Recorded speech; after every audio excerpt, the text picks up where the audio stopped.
To Balance Living with Dr. Marissa. Promise you joy in the mystery. Dr. Marissa, also known as the Asian Oprah. Her mission, to be a beneficial presence on the planet. Her purpose, to be your personal advocate to live, laugh, love, learn. Her life motto, don't die wondering. Take back your life with Dr. Marissa Pay.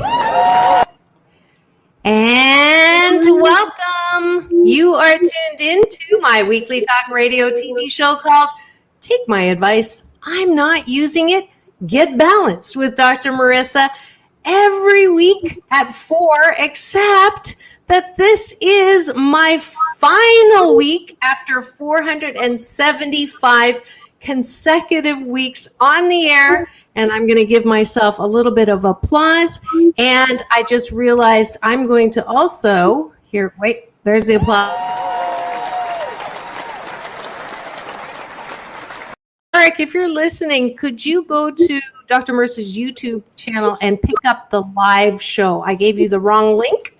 I'll try to get you the right link as I'm doing this, but this is the technology side of things. But I'm so delighted. You know, this has been a show about hope and happiness. If you've missed any of my past 475 interviews with people like Anson Williams, a lot of these people you're going to know that are friends of yours, by the way.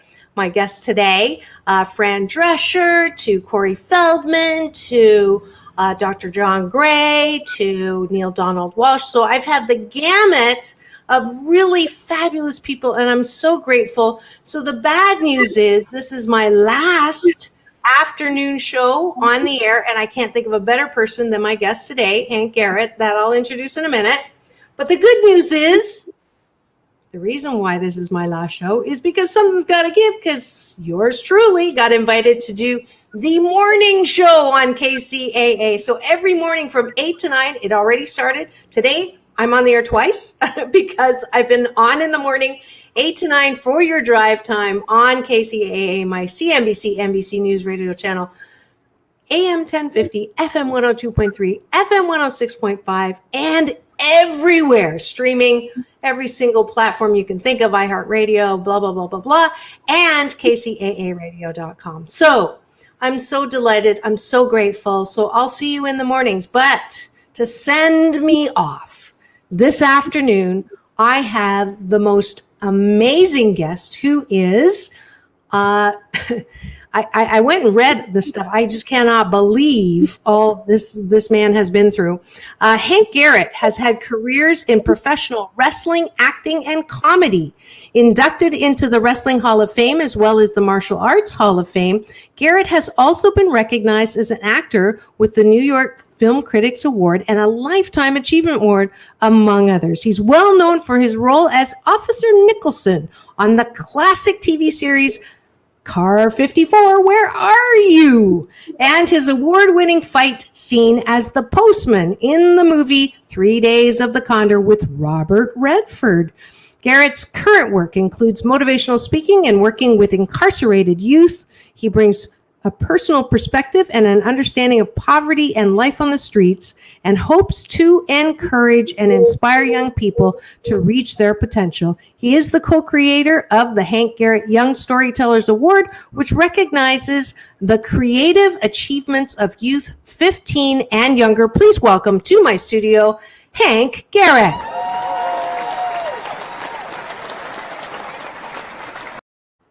Welcome, Hank. Thank you so much for joining me. Thank you for having me. Yay. So I usually ask my guests to go back to the beginning. So now you're 89. So that's a long, I don't know, if you're going to be here a day with me going back to the beginning, but it's quite the beginning. So I'll let you start off.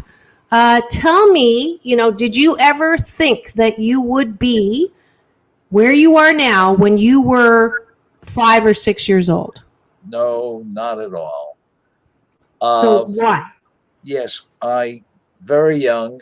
My folks were immigrants from Russia, and I was born very late in life to them. And In fact, my father was in his 50s and my mom was in her mid to late 40s.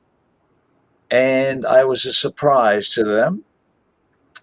They were fruit and vegetable peddlers with a push cart. Hmm. And they had very little time for me because they were so busy just trying to make a living. They were working 15, 16 hours a day. So I actually lived on the street. I slept in cardboard boxes when I was a kid. And it was, I became a hoodlum. I was always in trouble with my fellow hoodlums as well. And one day a gentleman came out. He was my mom's customer, and he happened to be the mayor of Harlem, and that's where I'm from, Harlem in New York. Uh-huh.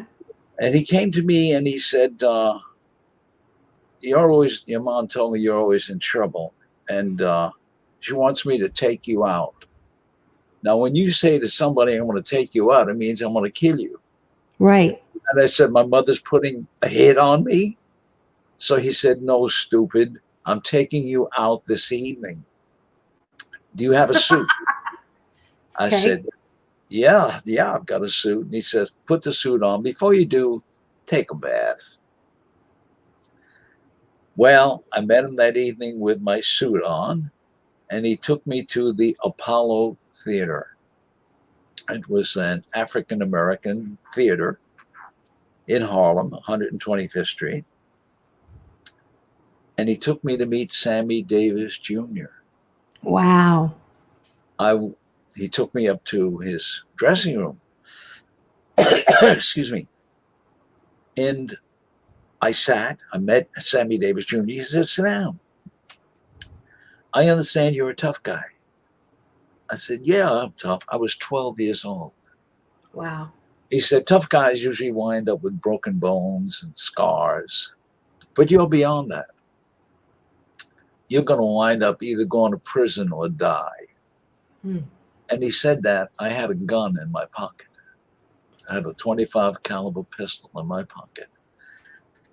And as he was speaking to me, that gun was getting heavier and heavier and heavier. He said, you're going to have a job. You're going to be working with Lucky Millinder, an all African-American band.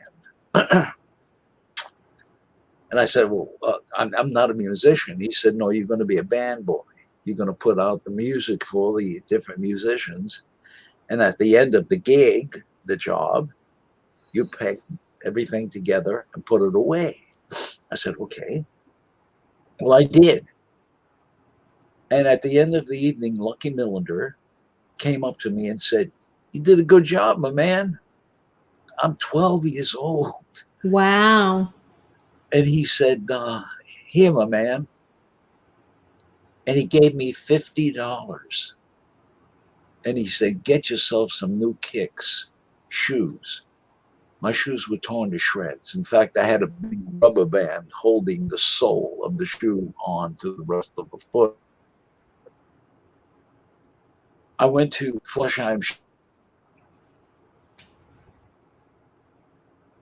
and I wound up getting 35 more miles a year. And that was the start for me. Got me jobs up in the Catskill Mountains, learning my craft, learning to do comedy. Wow. 20 some odd years later, I'm opening for Tony Bennett at the Sands in Las Vegas. That's amazing. It was. Sitting ringside was Frank Sinatra, Dean Martin, and Sammy Davis Jr.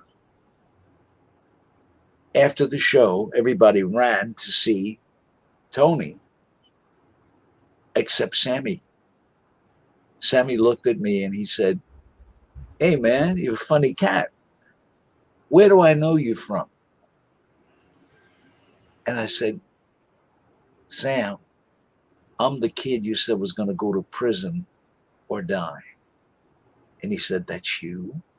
Wow. We both started to cry. We hugged each other and stood there and sobbed. How beautiful is that? It was Oh. the beginning of my life. Yeah, yeah. I mean, what was going on in your head that you was like pinch me, or when that gun was heavy in your pocket, was it a conscious choice to say someone believes in me that I don't believe in me, I'm going to do something? What was that like? God sent me an angel. Hmm. And Sammy Davis Jr. became my angel. And when I speak to kids that are incarcerated, in fact, I've started with a thing called Hankster's Kids. And this is a picture of Hankster's Kids. Oh. And what I'm going through is I want to save the kids. I want to get them off the street. Mm. Well, I went to prison. I've been going to prison where children are incarcerated from the age of 11 to 17. Wow.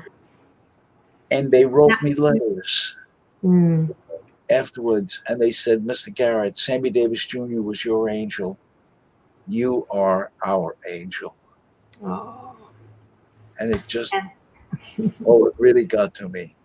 I bet it did. So with that, I'm going to give you Dr. Marissa's Beneficial Presence on the Planet Award that goes along with your Lifetime Achievement Award. It's not quite as big, but it's big in my mind because I love when actors take their limelight and turn around and shine it on others who are less fortunate. And I just am so delighted to know this about you. So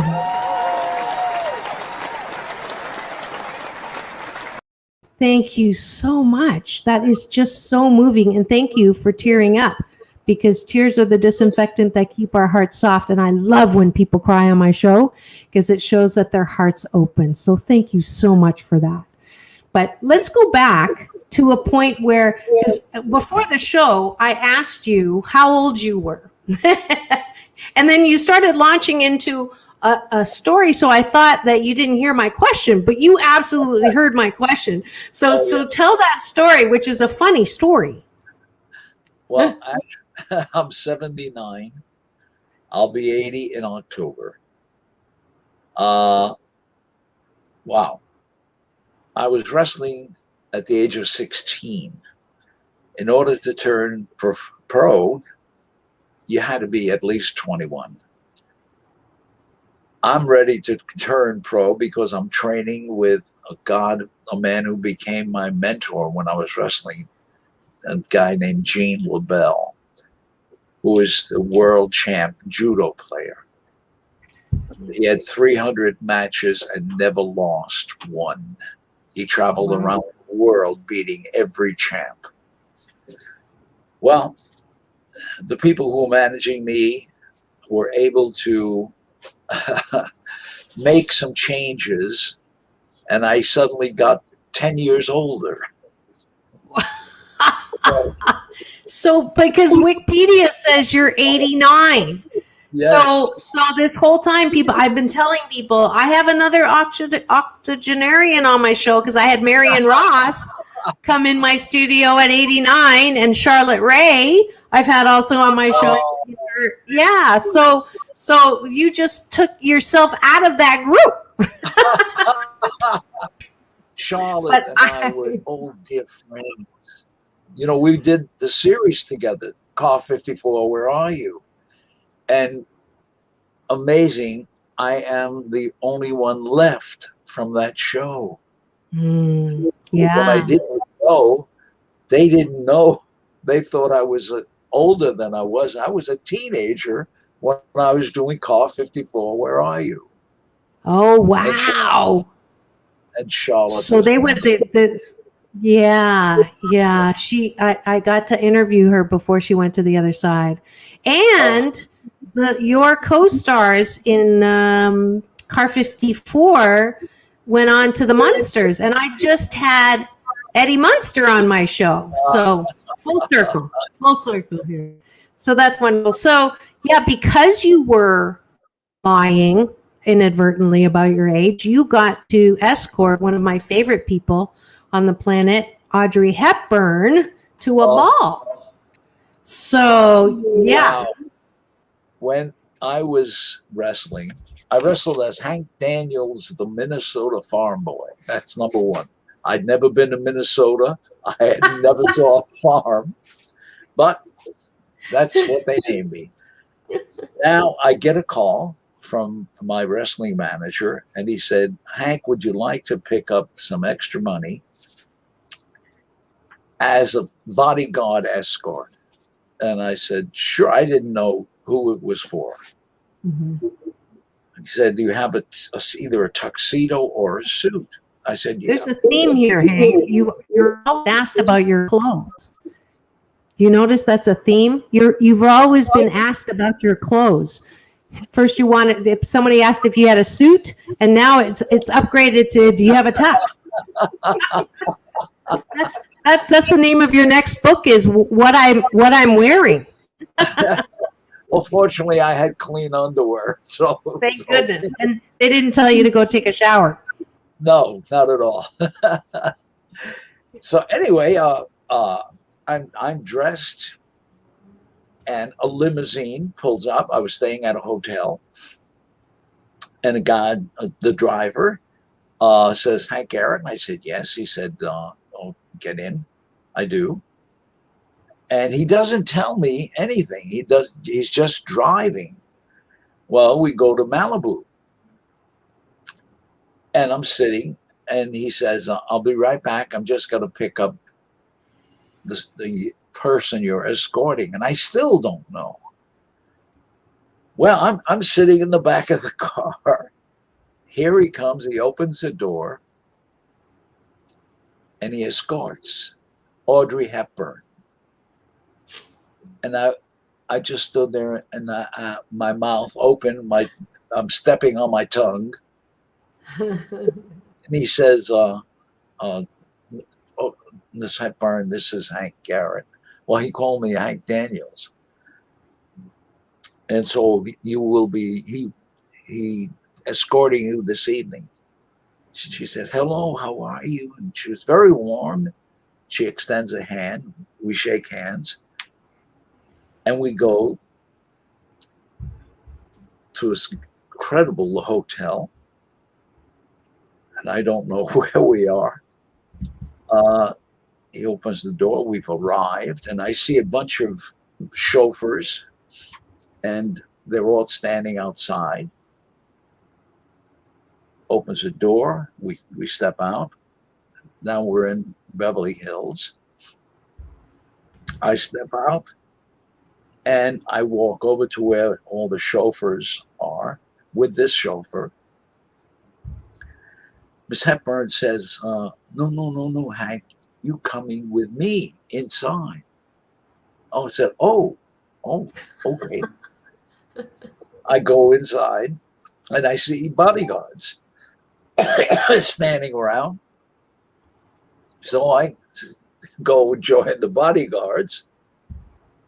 She says, Hank, you're my date. Oh. If they want to have that was about all I could say. We go to this table, and then what they're doing is they're bidding for the highest bidder will have lunch or dinner with Audrey Hepburn. She's raising funds for children. She's an amazing lady. Yes. And so I sit with her, and the bidding starts. They bid $25,000 to have dinner or lunch with Audrey Hepburn. And they bid on me. I got $1.95.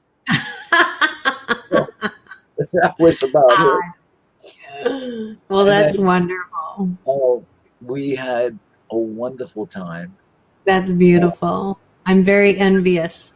I did watch the documentary, and it was kind of sad, though, if what was said was true, that she was kind of a tormented inside, like many Hollywood people. And when we come back from the station ID, I want to ask you about that, what your experience being an actor was. So if you've just tuned in and you're wondering who this fabulous guy is on my show, it's Hank Garrett. And you're tuned in to Take My Advice, I'm Not Using It. Get balanced with Dr. Marissa. Now, my last show here in prime time, and you are on KCAA, AM 1050, FM 2.3, FM 106.5, streaming everywhere, covering an area of over 5 million households in Southern California, streaming to over 100 nations. And so glad to join me today for my final afternoon show, 475 consecutive weeks on the air, with Hank Garrett. And Hank Garrett is also known for his very famous fight scene with another famous actor whose name is Robert Redford. So tell me how that happened. Well, first of all, I got to explain something. I became a cop for a brief moment because I thought I could make a difference on what's happening with kids and the police. And I realized I couldn't. And while I was sitting there contemplating with the NYPD, you were with the NYPD, right? Yes. NYPD. And yeah. A friend of mine got me an audition. And what am I doing? And they said, there's a movie with Robert Redford as the star and Faye Dunaway. And I said, okay, do you know martial arts? I said, yeah, I'm a grandmaster. I wasn't a grandmaster at the time, but yes, I was very much into martial arts. Well, I go and meet the director, and we're talking briefly, and he said, how strong are you? And I tell him, he said, in martial arts, can you throw kicks? And I said, you want me to demonstrate? And he said, no, not at all. Next thing he said, okay, you're going to be postman. Well, you're a CIA assassin disguised as a mailman, and you've got to go into this office and kill everybody in the place. Well, Robert Redford, while I'm killing everybody, he had to go and pick up lunch for the office. So he's not there. And my boss, Max von Sydow, says, we've got to get him. He finds out where he is. And I show up at the door. He's in Faye Dunaway's apartment. I knock on the door, and he said, I said, I have a package. He says, leave it outside. I said, no, you have to sign. Well, I take out a pen, and I go to sign, and the pen doesn't work. And I say, oh, government pens. I ad-libbed that. So I go in, and that's where the fire starts. There is a pot of coffee with steam coming out of it. And at one point, he has to use it to throw in my face to stop me. I have a machine gun in my bag. Well, Bob came out of his dressing room. Now, he wasn't even in the shot. It was a tight close-up of me getting the coffee in my face. But he came out of his dressing room and he saw the smoking coffee and said, wait, we're not going to throw hot coffee in Hank's face. So the man handling special effects said, no, it's a chemical. And what it is, it's an acid diluted with mineral oil. And Bob said, acid? And the guy said, no, look. he stuck his finger in the pot and said, see, it doesn't burn.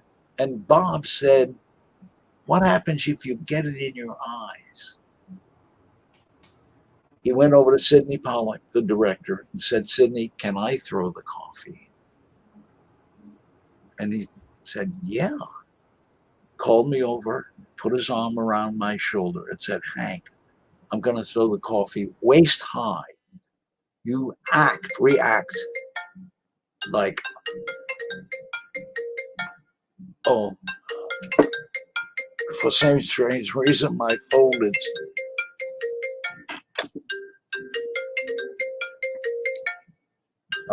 DM, can you take this? So I'm terribly sorry that was my cell phone that I had on another desk. Anyway, so the fight, he threw the coffee waist high, and I reacted. Found out later, had it gotten in my eyes, it would have blinded me. Wow. How do I repay Robert Redford for saving my eyesight? Wow. I break his nose in the fight.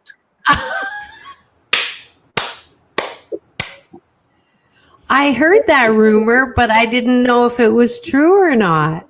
Yes, and I said, because when I said to him, Bob, don't come in low. I'm going to do a simple sweep. Just going to take you over my knee. The mineral oil was all over the floor. He came and he slipped and his head came forward. My elbow hit him right in the nose as I came around. Now, we continue the fight and I look and I see the blood. And I'm going to call Sidney and say, Sid, and Redford waved me off. That evening, he calls me and says, Hank, wait till you see the fight scene. It is absolutely the best. Oh, and by the way, you broke my nose. I said, no way, I'm broken. Yeah, he said, don't worry about it. My nose has been broken so many times, it doesn't matter.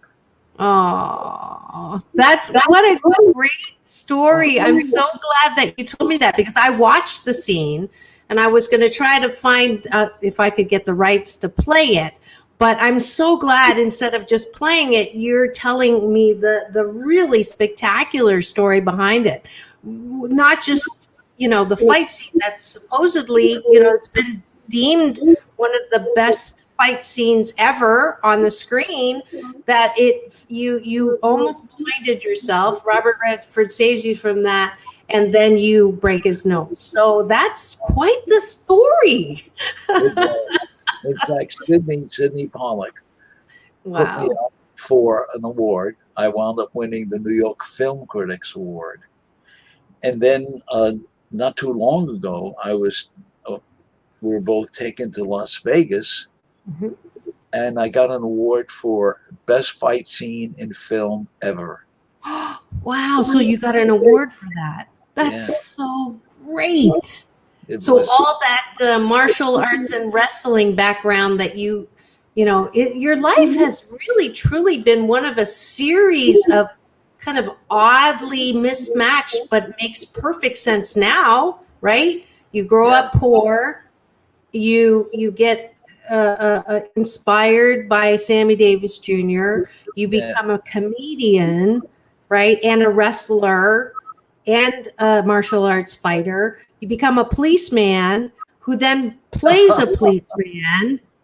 And then what am I leaving out here? And then gets in a movie and breaks Robert Redford's nose. I mean, that's pretty impressive. Wow. I keep saying God is good. I didn't find religion until I was a bit older, and I realized all this is happening because God said so. And wow. Yeah, wow. And all of this is actually in your book. You have a book that says, let's see, from Harlem Hoodlum to Hollywood Heavyweight. Yes, absolutely. By Hank Garrett and with Deanna Marie Smith. So this is a great true story. Have you sold the rights yet? In fact, there's talk about it should be a movie. I mean, just what I know now, which is I'm sure just scraping, because I saw names like, we haven't even talked. You had a car accident that almost took you out. You opened for Tony Bennett. You played with Duke Ellington, first comedian to appear in famed Apollo Theater. I mean, we're just scratching the surface, and before we get back into it, we're already half the way through, and I have to now go over and be my sponsor self and just take a station ID break, and we'll be right back with Hank Garrett and his fabulous true accounting of his life in his not 89 years, but 79 years. We'll be right back in 2 and 2. Peace in, peace out, world peace through inner peace. Dr. Marissa here, ready to drive a car that was designed with you in mind? Using patented technology, Mazda is focused on creating a human-centric vehicle, and Capistrano Mazda is ready to put you in the driver's seat. Family-owned and operated, Capistrano Mazda gives you a mileage guarantee. When you buy your new Mazda, you become part of their family. So visit capomazda.com today like I did, and now I can't stop smiling with my fabulous new Mazda MX-5 convertible Miata. And I have a little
and we are back.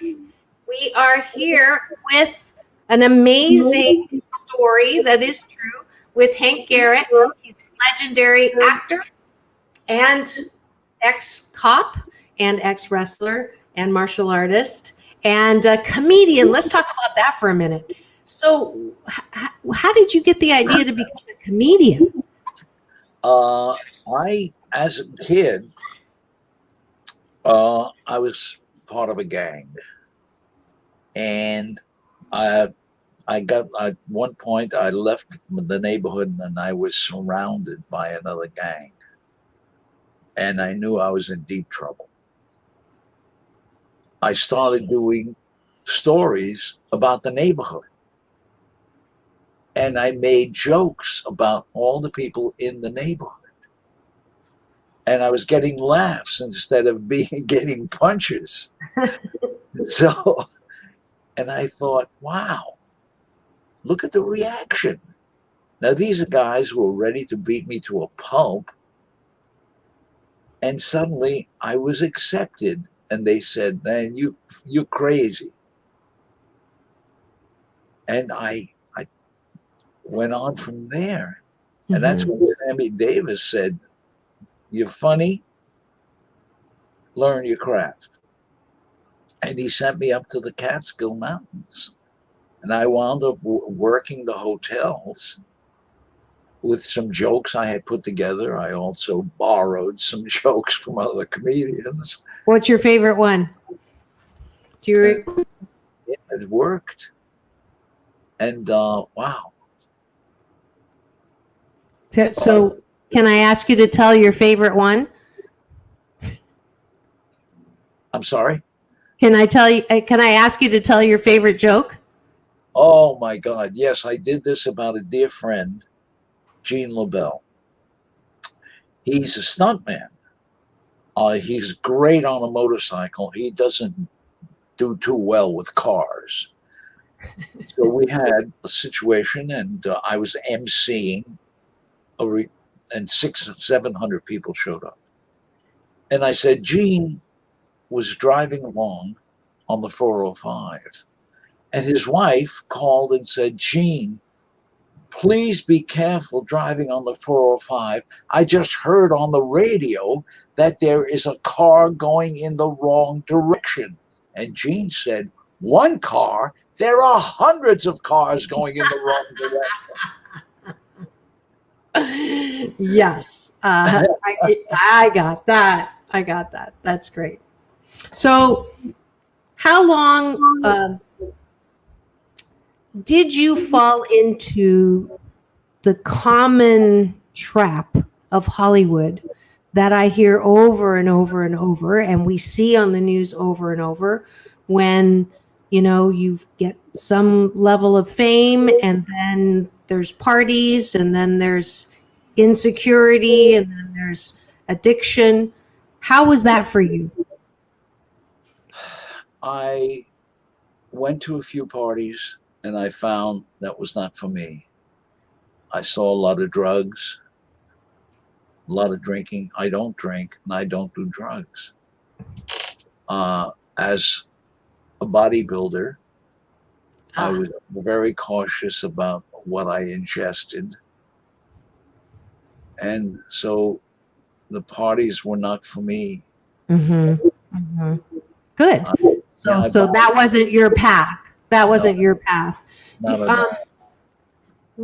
When you're helping the young people that are incarcerated, and you hear about the troubled actors and actresses, what would you say is the most important thing to help those who have lost their way?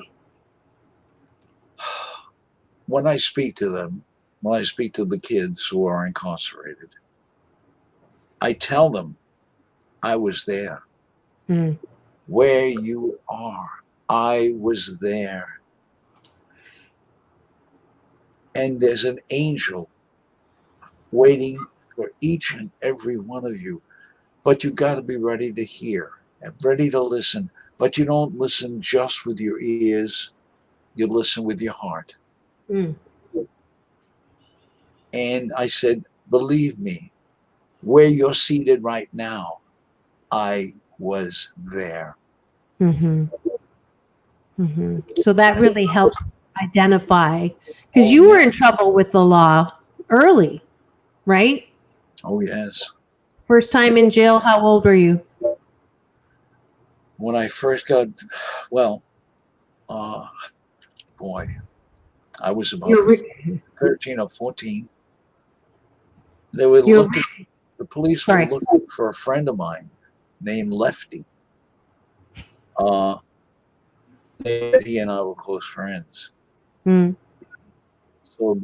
one of the police officers grabbed me and took me down to the police station. And they started questioning me. Every time I said, I don't know where he is, I got down. I took a terrible beating. And finally, another detective came in, and he said, tell them where he is. I said, I have no idea. Right. He said, get washed and get out of here. I washed the blood off my face, and I limped home. And I lived opposite a schoolyard. There was a school, and there was Lefty playing handball. I walked over to him and I said, Lefty, I owe you this. And I punched him. And he said, why are you hitting me? I said, I took a hell of a beating because I didn't know where you were. Right. He Right. said, would you stop the beating if you knew where I was? I said, I would never tell anybody. Yeah. Yeah. So do you still have friends from Harlem where you grew up? Oh, God. I was adopted. I had by a Puerto Rican family. They actually, the woman brought me home. She had two kids, four kids, two daughters and two boys. Mm-hmm. And I was quite young at the time. And at one point, I had dinner with my real family, which was unusual. Mm-hmm. And I looked at my mother and I said in Spanish, Mami, yo tengo mucho hambre y yo quiero algo a comer. And she didn't understand a word of what I said. And she said to my father, he's speaking in tongues. What were you saying? I was saying, Mommy, I'm so hungry and I want something to eat.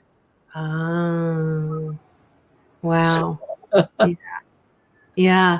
So that was definitely a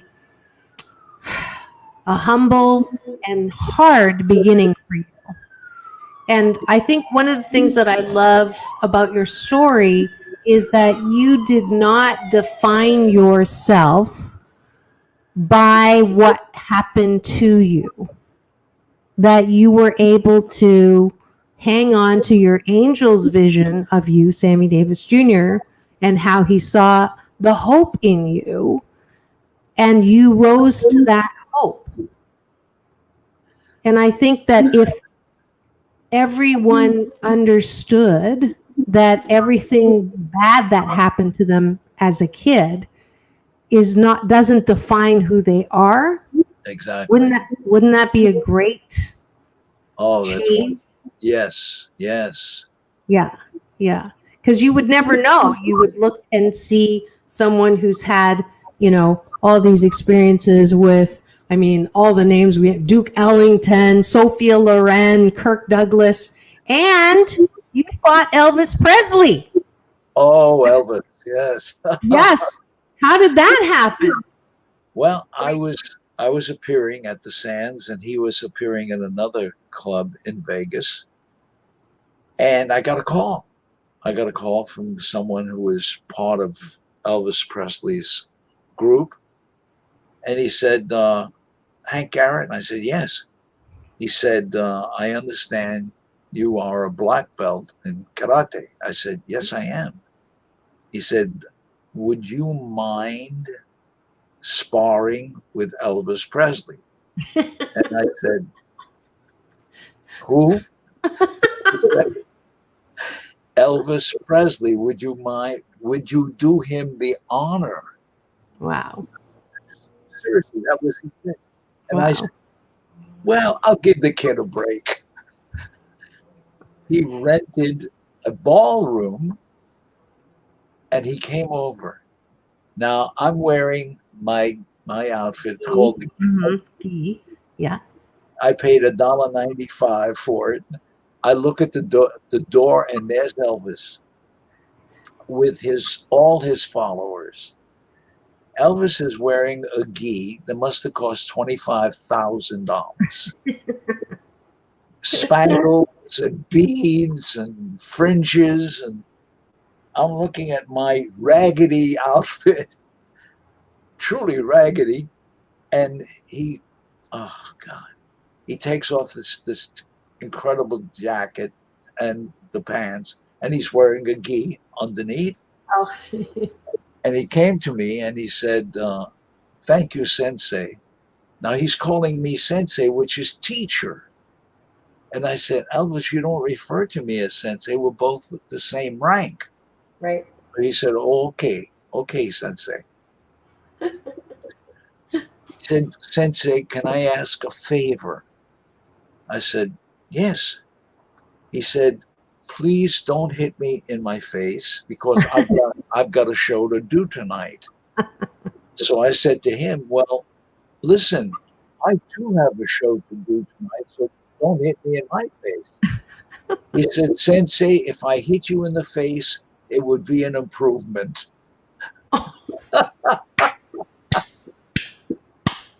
I said, you know I'm going to kill you. You know that.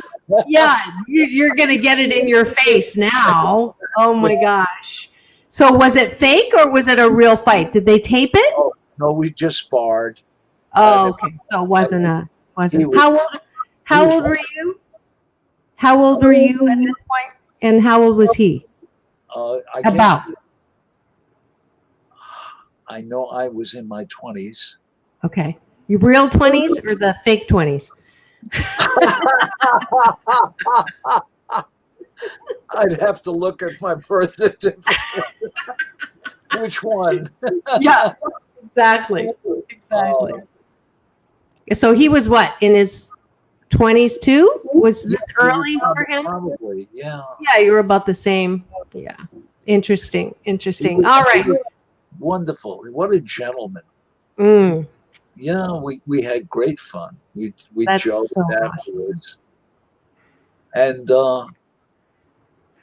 I went to see his show, and he was amazing.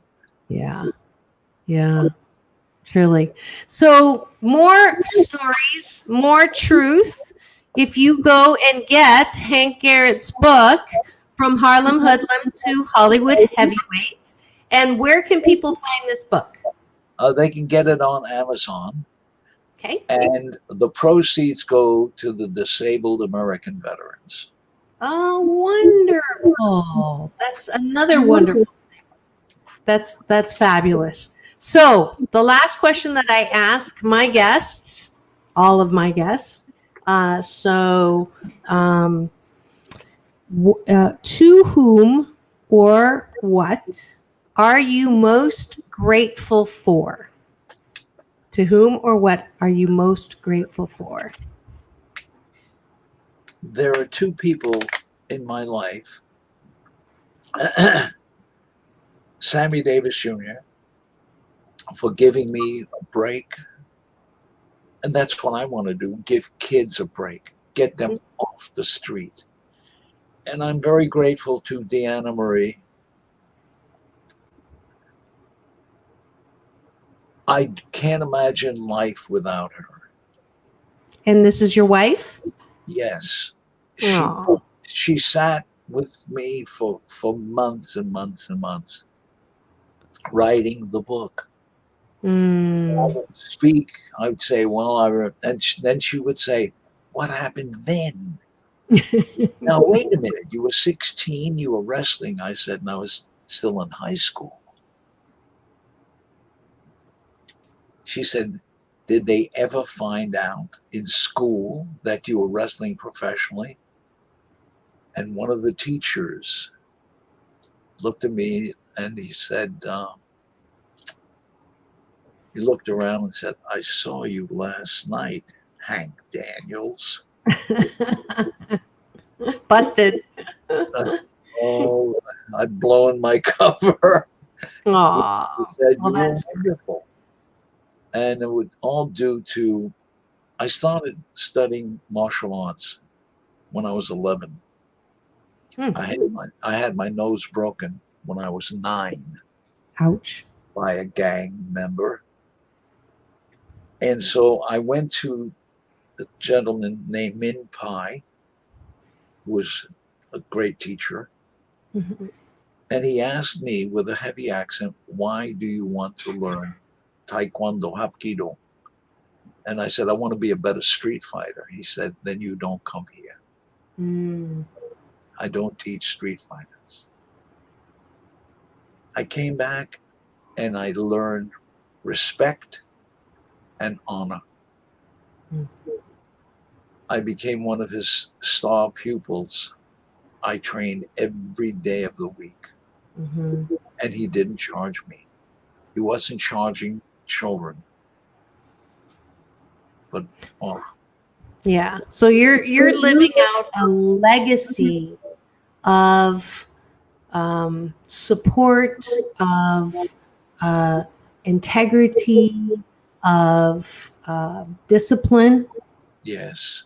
That is truly wonder. I am blessed to have met you, even though you're not in my real studio because of COVID. But I'm so grateful that I got a chance to meet you. Everybody, go out and pick up a copy of Hank Garrett's book that was lovingly written through by your wife, and so grateful to have that knowledge as well. And if we had more time, I would say, how did you meet her and all of that, but we're out of time as usual. So I just want to say again, thank you so much for coming on onto my show. Thank you for sharing who you are, and blessings to you and the work that you're doing.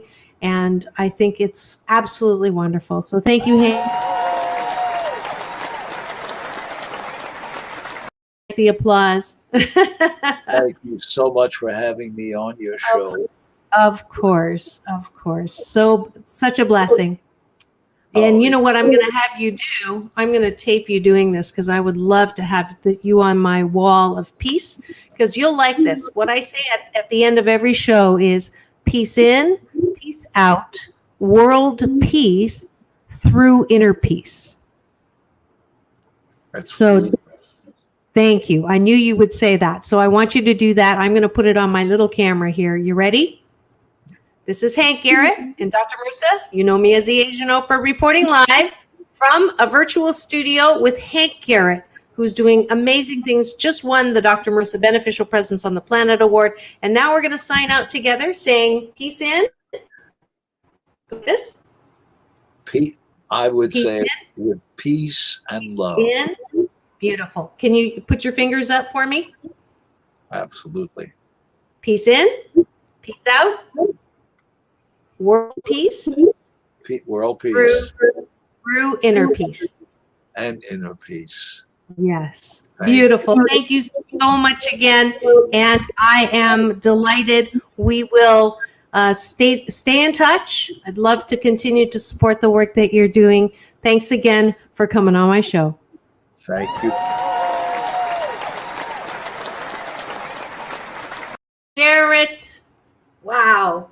I just love the plethora of experience and wisdom that I get from. He was in a black and white TV show, folks. This was back in the day. Iconic TV, on the screen, big screen.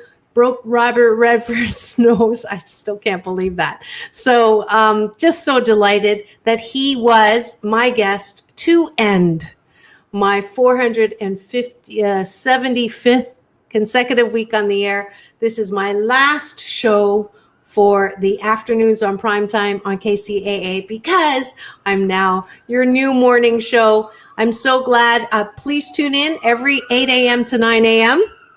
And I'm so excited because I actually heard myself for the first time on AM 1050 today, because we're automating some of the shows in the morning thanks to COVID. So I got to actually hear myself, which was kind of exciting. But I did just get a notice that my audio was cut off. So let me just remind you of where you're going this weekend to support someone who's my bonus mom. You all know Dolores Martin. She's doing her crafts at this beautiful Timeless Treasures boutique. That's all weekend. So go to 5 Points Plaza in Main Street, Huntington Beach, to go shopping for things that you love that are homemade and handcrafted. And that was the commercial that didn't get audioed. So there it is. I hope to see you down there. I hope to continue to see you in the mornings from 8 to 9. This is Dr. Marissa reminding you to have the best day ever, and know that you are loving, lovable, and loved, and wrapped in a warm blanket of worthiness. I know that for you. And when you're not feeling like that, just remember, it's all about balance, peace in, and peace out. world peace through inner peace. Well, she has been dubbed the Asian Oprah, and she just wants all of us to be happy.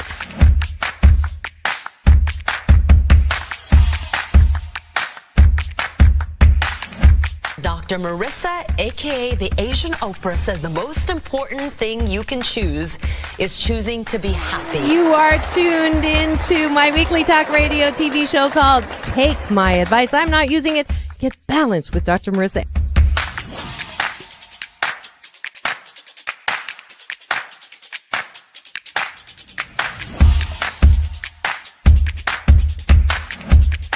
That's the idea for Dr. Marissa Pay's new book called 8 Ways to Be Happy. Many of us say, I am my own worst critic. Nobody's harder on me than I am. And my response to that is, stop it! Why are you doing that to yourself? You have to be your biggest fan, because if you can't at the end of the day say, I did a good job, who is? We don't have to constantly be angry at the things that are wrong. Why don't we choose to be happy about things that are right? We have the choice. That's our muscle. And life is so amazing if we can see it.